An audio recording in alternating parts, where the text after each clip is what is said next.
দর্শক দেখতে পাচ্ছেন শুভেন্দু অধিকারীর বাড়ির অবস্থা। আজ শুক্রবার মুসলিমরা শুভেন্দু অধিকারীর বাড়িতে আগুন দিয়েছে। এই কলকাতাতে এদের মোগল পাঠানের নাম থাকবে না। তৃণমূলের মামলা। এদিকে আজ শুক্রবার মুসলিমরা একজুট হয়ে শুভেন্দু অধিকারীর উপর ভয়াবহ আক্রমণ করে। শুভেন্দু অধিকারীর বাড়ির খারাপ অবস্থা। এই মুহূর্তে পশ্চিমবঙ্গে ধ্বংসলীলা চলছে। একটি গুরুতর এবং অত্যন্ত অ্যালার্মিং বিষয়ে আজকে সবাই যখন মিলিত হয় তখন পয়েন্ট অফ অর্ডারের মাধ্যমে মাননীয় বিধায়ক আজ ফের উত্তরবঙ্গের মুখ্যমন্ত্রী শুভেন্দু অধিকারী। আজ উত্তরকন্যায় মুখ্যমন্ত্রীর বৈঠক রয়েছে। ঝটিকা সফরে উত্তরবঙ্গে মুখ্যমন্ত্রী শুভেন্দু অধিকারী। পার্থপ্রতিম রয়েছে আমার সঙ্গে। পার্থপ্রতিম, কি কি কর্মসূচি রয়েছে মুখ্যমন্ত্রীর আজ? কাদের নাম আসবে? এটা কি ভারতের সংবিধান? এই সংবিধান বহির্ভূত কাজ বাংলায় হবে। বাংলার মানুষ কিন্তু এটা মেনে নেবে না। বাংলার সংবিধান আইনটাকে পাল্টাবার জন্য সুদ বেড়ে এই বিজেপি সরকার করতে চাইছে, চালাতে চাইছে। এটা বাংলার মানুষ জানে। উত্তর থেকে দক্ষিণ সব দিক থেকে আসছেন তৃণমূল কংগ্রেস কর্মী সমর্থকরা বিভিন্ন নেতার হাত ধরে, কিন্তু সেই ধর্মতলাটা হাতছাড়া। তুলপাড় পরিস্থিতি চলছে এই মুহূর্তে ভারতের পশ্চিমবঙ্গে। শুভেন্দু অধিকারী বিপদের মুখে পড়েছে পশ্চিমবঙ্গের মুসলিমদের অ্যাকশনে। আজকে শুক্রবারে পশ্চিমবঙ্গের সকল মুসলিমরা একজুট হয়ে ভয়াবহ রূপ নেয় এই পরিস্থিতিতে। অন্যদিকে মমতা ব্যানার্জিও সুযোগ পায় এবং হুমায়ুন কবির মুসলিমদের পক্ষ নেওয়াতে মুসলিমরা এই অ্যাকশনটি নেয় শুভেন্দু অধিকারীর বাড়িতে। আপনারা দেখতে পারবেন এই মুহূর্তে পশ্চিমবঙ্গের রাজনীতির অবস্থা এবং ভারতের রাজনীতির মধ্যে গোপনে প্রকাশ্যে যেই ঘটনাগুলো ঘটতেছে সব কিছুই উন্মোচন করব এই একটি ভিডিওতে। শুভেন্দু মহাশয়কে বলতে চাইছি, হুনুর মুখ দিয়ে কি বেরোচ্ছে? ওর মাথার কি ঠিক আছে না মাথা গোল মেলিয়ে গেছে? মন্ত্রী হয়ে সংবিধানের বহির্ভূত কথাবার্তা বলছে। এইটাই আশ্চর্য ব্যাপার। কাকে বসিয়েছে? এই ধরনের মানুষকে যদি বসায়, কি বুঝলেন, RSS মার্কাই সব, এই দেশ কি ভালোভাবে চলবে? এই দেশটা অবরোধ হবে, ধ্বংসের পথে চলবে। দেখুন, বিজেপি বিধায়ক এরা মুসলিমদের উপরে আক্রমণ কথাবার্তা বলছে। এটা একটা বলার ব্যাপার আছে। মুসলিমরা মুখ খুলছে না অন্য কারণে। এরা কতবারে বাড়তে দেন, কিন্তু এই ধরনের কথাবার্তা বলে কি করতে চাইছেন? মুসলমানদেরকে চিমটিকে মুসলমানদের উপরে দিয়ে কথাবার্তা বলে হিন্দু ভাইদের মনটা খুশি করতে চাইছেন কি? হিন্দু ভাইদের চোখটা আড়াল করতে চাইছেন? রাজ্যে মোগল পাঠানদের কোনো নাম থাকবে না, রাজ্যে অমুসলিমদের নাম থাকবে। ভারতের সংবিধানে এটা লেখা নেই। ভারতের সংবিধানে আছে সমস্ত দলমতের নাম থাকবে। যারা এর আগে দেশে ছিল, দেশ চালিয়ে গেছে, তাদের নাম থাকবে। যদি তাদের নাম না থাকে তাহলে লালকেল্লা ভেঙে দেওয়া হোক, নামটা লালকেল্লা ভেঙে দেওয়া হোক। এই সমস্ত বড় বড় সব নাম যারা আছে আপনার কলকাতা শহরে মোগল পাঠানরা যেসব ব্যবস্থা করে গেছে সেসব জিনিসের নামগুলো ভেঙে উড়িয়ে দেওয়া হোক। তা কাদের নাম আসবে? এটা কি ভারতের সংবিধান? এই সংবিধান বহির্ভূত কাজ বাংলায় হবে। বাংলার মানুষ কিন্তু এটা মেনে নেবে না। বাংলার সংবিধান আইনটাকে পাল্টাবার জন্যে সুদ বেড়ে এই বিজেপি সরকার করতে চাইছে, চালাতে চাইছে। এটা বাংলার মানুষ জানে। আজকে মোগল পাঠান তারা দেশ চালিয়ে গেছে। একদিন নয়, 2 দিন নয়, শত শত বছর চালিয়ে গেছে এই দেশের মধ্যে। আজকে তাদের নামটাকে ভেঙে, নামটা উড়িয়ে দিয়ে হিন্দুদের নাম নিয়ে আসা হবে। এটা কিরাম দ্বিচারিতা, এটা কিরাম বিভাজন। এই বিভাজন করে দেশ চালানো যায় না। এই বিভাজন করে বেশি দিন কোনো সরকার টিকতে পারে না। এটাই আমি বলতে চাইছি। সঠিকভাবে দেশ চালাও। দেশকে চালাতে গেলে দেশের মানুষ যে অভাব অনটন আছে, যারা মানুষ খেতে পাচ্ছে না, পিনতে পাচ্ছে না, কষ্টে পড়া আছে, মানুষের কি হবে সেগুলোর দিকে দরকার আছে। শিক্ষার দিকে দরকার আছে, কর্মের দিকে দরকার আছে, চাকরির দিকে দরকার আছে। আর মোগল পাঠানদের নাম মিটিয়ে দিলে অভাব মিটে যাবে, চাকরি পেয়ে যাবে, কর্ম পেয়ে যাবে, তেলের দাম কমে যাবে, গ্যাসের দাম কমে যাবে। হ্যাঁ, এসব কথাবার্তা বলে হিন্দু ভাইদের মন রাখার জন্যে, হিন্দু ভাইদের থেকে ভোটটা টানার জন্যে, হ্যাঁ, আড়াল করতে চাইছে। এটা বাংলার মানুষ জেনে গেছে, জানে। আজকে এই 15 বছর তৃণমূল যে সরকার ছিল, এনার আমলে বহুত দুর্নীতি হচ্ছে, বহুত খুন খারাপি হচ্ছে। তামান্না এবং আরেকজন নাম হচ্ছে আপনার আনিস খান, এসব খুন হয়েছে। আরও তিলোত্তমার খুন হয়েছে। আজকে মহামান্য মুখ্যমন্ত্রী মহাশয় বলেছেন যে এটা আমি বিচার ব্যবস্থা করব, কিন্তু এর আগে আগের যে রাজ্য সরকার ছিল খুনের কোনো বিচার করেনি, কোনো রকম প্রশ্রয় দেয়নি, কাউকে গেলে কোনো গুরুত্ব দিত না।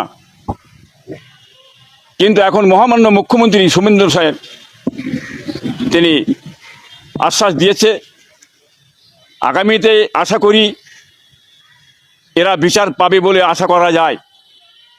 এবং দেশের যে দুর্নীতি যে করেছে এর আগে সরকার, খুন খারাপি, লুট দারাজ, একই কাণ্ড, শেষমেশ ধর্মতলাটাও হাতছাড়া। 21শে জুলাই ধর্মতলায় সভা। গত 15 বছর ধরে আমরা দেখে এসেছি বহু তৃণমূল সমর্থকের ভিড়, বহু তৃণমূল কর্মীর ভিড়, বহু তৃণমূল নেতার ভিড় এবং সঙ্গে সঙ্গে টলিউডের বহু অভিনেতা অভিনেত্রীর ভিড়। বিভিন্ন মঞ্চ, বড় বড় মঞ্চ, বিরাট আয়োজন, ডিম ভাতের আয়োজন। উত্তর থেকে দক্ষিণ সব দিক থেকে আসছেন তৃণমূল কংগ্রেস কর্মী সমর্থকরা বিভিন্ন নেতার হাত ধরে, কিন্তু সেই ধর্মতলাটা হাতছাড়া। অনুমতি নিয়ে রাজনৈতিক কর্মসূচি করবেন। আমাকে 104 বার হাইকোর্টে যেতে হয়েছে। আপনি অ্যাপ্লিকেশন করে দিয়ে কলকাতার রাস্তায় ভিক্টোরিয়ার সামনে ফিতা নিয়ে চলে যাবেন? কি মামার বাড়ি নাকি? পারমিশন প্রেয়ার করবেন, কোথায় দেবো বলে দেবো। 11 সালে তো ব্রিগেডে গেছিলেন, এবারেও চলুন না ব্রিগেডে যাই। আজকে পরিষ্কার জানিয়ে দেওয়া হয়েছে কলকাতা পুলিশের তরফে যে ওই ভিক্টোরিয়া হাউসের সামনে 21শে জুলাই করতে দেওয়া হবে না। 2রা জুলাই থেকে 30শে অগস্ট পর্যন্ত ওই এলাকা জুড়ে 163 ধারা, যেটা ভারতীয় ন্যায় সংহিতায় 163 ধারা, আগে ছিল 144 ধারা, সেই 163 ধারা ওখানে মোতায়েন রয়েছে, জারি রইল। অর্থাৎ ওখানে 5 জনের বেশি কোনো জমায়েত হবে না। ওইখানে অ্যাকচুয়ালি একটা জেনারেল 144 থাকে, মানে কোনো রকম মিছিল মিটিং অ্যালাউড হয় না। তো ওই অর্ডারটা এখন আছে, অর্ডারটা অলরেডি ইন প্রোক্লেমেশন। ওটা আমরা এখন বলতে পারছি না কেন 144 আছে, সেই জন্য ওইখানে কাউকে পারমিশন দেওয়ার এখন প্রশ্ন নেই। 21শে জুলাই বারবার কংগ্রেস অভিযোগ করেছে যে আসলে 21শে জুলাইয়ের প্রোগ্রামটা ছিনিয়ে নিয়েছিলেন মমতা বন্দ্যোপাধ্যায়। বারবার কংগ্রেস অভিযোগ করেছে কংগ্রেস থেকে কংগ্রেস কর্মী, কংগ্রেস নেতাদের ছিনিয়ে নিয়েছিলেন মমতা বন্দ্যোপাধ্যায়। অনেকে বলছেন সেই সব ছিনিয়ে নেওয়া আসলে ধর্মের কল বাতাসে নড়ে। এবার মমতা বন্দ্যোপাধ্যায় টের পাচ্ছেন দলটা তো ভেঙে টুকরো টুকরো হয়ে গেছে, নব তৃণমূল হয়েছে, মমতার তৃণমূল হয়েছে। আর অন্যদিকে দিল্লিতে নতুন পার্টিতে যোগ দিয়েছেন বিজেপিকে সমর্থন করে বহু সাংসদ, তৃণমূলের সাংসদ, এবং তারা এনডিএর সঙ্গে আছেন বলে ঘোষণা করেছেন। তাই 21শে জুলাই আদৌ হবে কিনা পালন, সেই নিয়েই এই পরিস্থিতিতে যখন একটা টালমাটাল ছিল তৃণমূল কংগ্রেস, তৃণমূল নবতৃণমূল বলছে আমরাই আসল তৃণমূল, আমরাই 21শে জুলাই পালন করব। আবার মমতা বন্দ্যোপাধ্যায় বলছেন, তিনি নির্দেশ দিচ্ছেন প্রতি বছরের মতো ধর্মতলায় তারা 21শে জুলাই পালন করবেন। আমরা নতুনভাবে তৃণমূল কংগ্রেসের দায়িত্ব নিয়েছি, আমরা প্রকৃতভাবে শহীদদের আমরা শ্রদ্ধা জ্ঞাপন করার জন্য অনুষ্ঠান করি। যেমন ধরুন এই যে বৃহস্পতিবার একটি অনুষ্ঠানে বৃহস্পতিবার 21শে জুলাই নিয়ে মমতা বন্দ্যোপাধ্যায়ের বক্তব্য লাউড স্পিকারে শোনান রামমোহন হলে এক কর্মসূচিতে কুণাল ঘোষ, এবং সেখানে তিনি নির্দেশ দেন যে 21শে জুলাই যেরকম জমায়েত হতো সেই রকমই জমায়েত হবে, তৃণমূল কর্মীরা যেন ওখানে চলে আসেন 21শে জুলাই সমাবেশ। 21শে জুলাই আশা করি অনুমতি পাবো, আমরা একটা দিনই মিটিং করি, সেদিন বিস্তারিত বলবো, 5 জন কর্মী থাকলেও সেই মিটিংয়ে থাকবো, আপনারা ওই দিন সমবেত হন। তাহলে কি এতদিন গায়ের জোরে হতো? আসলে শাসক দল হয়ে গেছিল তৃণমূল কংগ্রেস, তাই নিজেরাই নিজেদের মতো করে সে ছুটির দিন হোক বা সপ্তাহের প্রথম দিন হোক, কাজের দিন হোক, বা সপ্তাহের মাঝখানে গনগনে সূর্যের মতো সেই দিন হোক যেদিন মানুষ খুব অসুবিধের মধ্যে পড়েন, ট্রেনে জায়গা পান না, বাসগুলো নিয়ে নেওয়া হয়, প্রাইভেট বাসগুলো নিয়ে নেওয়া হয়, সরকারি বাসগুলো নিয়ে নেওয়া হয়, অটো পাওয়া যায় না, পাওয়া যেত না। 21শে জুলাই অটো পাওয়া যেত না, কিভাবে আসতে হতো অফিসে, বিভিন্ন মানুষকে বিভিন্নভাবে সমস্যার মুখোমুখি হতে হতো। তারপরেও মানুষ চুপ করে থাকতেন, কারণ শাসক দল, ওরে বাবা তৃণমূল কংগ্রেসের যারা এই যে হাজার হাজার তৃণমূল কর্মী সমর্থক আসতেন, তারা তো আসতেন বিভিন্ন নেতার মাধ্যমে, তারা তো আসতেন বিভিন্ন দুর্নীতিগ্রস্ত নেতাদের মাধ্যমে। এখন তো বোঝা যাচ্ছে জমায়েতটা হবে কোত্থেকে। একদিকে তৃণমূল কংগ্রেসের নিচু স্তরের নেতারা, নিচু স্তরের কর্মীরা তারা অভিযোগ করছেন যে তারা পাশে পাচ্ছেন না তৃণমূল কংগ্রেসের শীর্ষস্থানীয় নেতৃত্বদের। আবার এই যে তৃণমূল কংগ্রেসের যে নেতারা তারা জমায়েতে প্রধান ভূমিকা পালন করতেন, তারা জেলে, দুর্নীতিগ্রস্ত অবস্থায়, দুর্নীতি অভিযোগে জেলে, না হলে তারা পালিয়ে বেড়াচ্ছেন। জমায়েতটা হতো কোত্থেকে? কিন্তু যেটুকু হতো সেইটুকুও একেবারে নিষেধাজ্ঞা ধর্মতলায়, কারণ এখন পালাবদল হয়েছে, এখন আর মানুষকে ওই রকম 21শে জুলাই একটা অসহ্য পরিস্থিতি। আপনার কি মনে হয় কোথাও গিয়ে এই ধরনের তারকাদের নিয়ে এসে মমতা বন্দ্যোপাধ্যায় ঠিক করেননি? একদম ভুল হয়েছে, একদম ভুল হয়েছে। তারকারাই সব শেষ করে দিল, তারকারা শেষ করে দিল, খুবই ভুল হয়েছে। এক কথায় কি বলবেন? খুবই খারাপ। কি আর বলবো, যা বলার তো বলে দিচ্ছি। এরা তো বিশ্বাসঘাতক, এদের আর কি আছে, আসুক না। একটা ঘটনা বলি, শোনো কিরকম ভদ্রমহিলা, শুনে নাও। যখন এমপি হলো, এমপি হওয়ার পরে ওই দিল্লিতে বললো এই ফ্ল্যাটটা আমার দরকার আছে। আমি বললাম দেখো এই ফ্ল্যাটটাতে আগে আমাদের হাজি নুরুল থাকতো আগে, এবারও হাজি নুরুল থাকবে, ওই ফ্ল্যাটটা তো দেওয়া যাবে না, ও অলরেডি বলে দিয়েছে। তখন হাজি নুরুল বেঁচে ছিল, এমসে ভর্তি ছিল। আমি এটা করতে পারবো না। তবে যেই হাজি নুরুল মারা গেল 3 দিন পরে আবার দৌড়ে দৌড়ে চলে এলো। হাজি নুরুল মারা গেছে, ফ্ল্যাটটা আমাকে দিন। নুসরত ওটাতে আগে থাকতো, নুসরত অনেক টাকা পয়সা দিয়ে সাজিয়ে টুজিয়ে গুছিয়ে দিয়ে গেছে। নুসরত আমার বোনের মতো। নুসরত বলছে দিদি তুমিও আমার ফ্ল্যাটটা নাও। যাও, আমি হাউস কমিটির মেম্বার, আমি ওটা করে দিলাম ওর নামে। এবার শুনবে কি, 5-6 মাস পর যখন ঘর সাজানো হয়ে গেছে সমস্ত কিছু, সিপিডাব্লিউ থেকে ঘরটা ঠিক করে দিয়েছে, 6 মাস পরে বলে আমি ওখানে থাকবো না। থাকবে না মানে?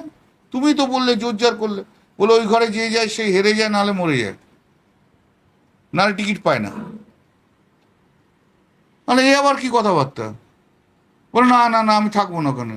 নুসরত টিকিট পায়নি, হাজি নজরুল মারা গেল, এর আগে কারা কারা ছিল তারা জিততে পারেনি, আমি আর থাকবো না, না আমাকে অন্য একটা করে দিতে হবে। দিয়ে তো বাবা খড়গ সিংয়ের মার্গে একটা ওই যে নতুনগুলো হয়েছে সেখানে করেছে। বলে দেব যেখানে আছে দেবের ঠিক উল্টো দিকটা চাই, সেটাও করে দিয়েছি। রাগটাগ আমাকে দেখাবেন না ম্যাডাম, ওসব রাগটাগ আপনার স্বামীকে আর ওই কি দাদা আছে তাদেরকে দেখাবেন।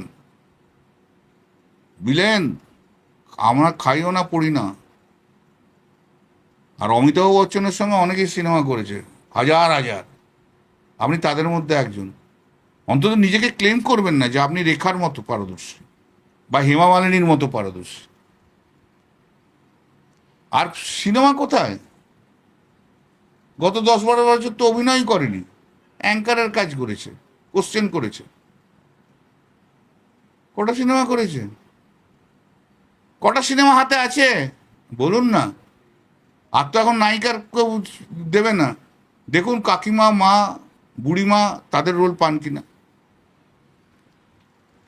কল্যাণ বন্দ্যোপাধ্যায় অনেক না জানা কথা বললেন, কিছুটা রাগ থেকে হতে পারে, অথবা তিনি স্পষ্ট করে একটা কথা বললেন যে এই সমস্ত তারকার জন্যই কোথাও গিয়ে তৃণমূল কংগ্রেসের আজকের এই অবস্থা। দর্শক, আপনারা তো দেখলেন এখানে কি কথা হচ্ছে, অনেকেই কিন্তু অনেক কথা বলতেছে। বিশেষ করে এখানে দেখতে পাচ্ছি আমরা পশ্চিমবঙ্গের রাজনীতি নিয়ে কথা হয়, আরও অনেক বিষয় নিয়ে কথা হয়। গাইজ, এই বিষয়গুলো দেখে এবং পশ্চিমবঙ্গের রাজনীতি নিয়ে আপনার মন্তব্যকে, আপনার গুরুত্বপূর্ণ মন্তব্যটা অবশ্যই আপনারা আমাদের কমেন্ট বক্সে লিখে যাবেন। সর্বশেষ আপনাদের কাছে আমাদের একটা ছোট্ট রিকোয়েস্ট থাকবে, আপনারা আমাদের চ্যানেলে দর্শক হয়ে থাকলে চ্যানেলটি সাবস্ক্রাইব করবেন এবং পাশে থাকা বেল বাটনটি বাজাবেন, যাতে করে নেক্সট ভিডিওটা সবার আগে আপনাদের কাছে পৌঁছে যায়। ধন্যবাদ।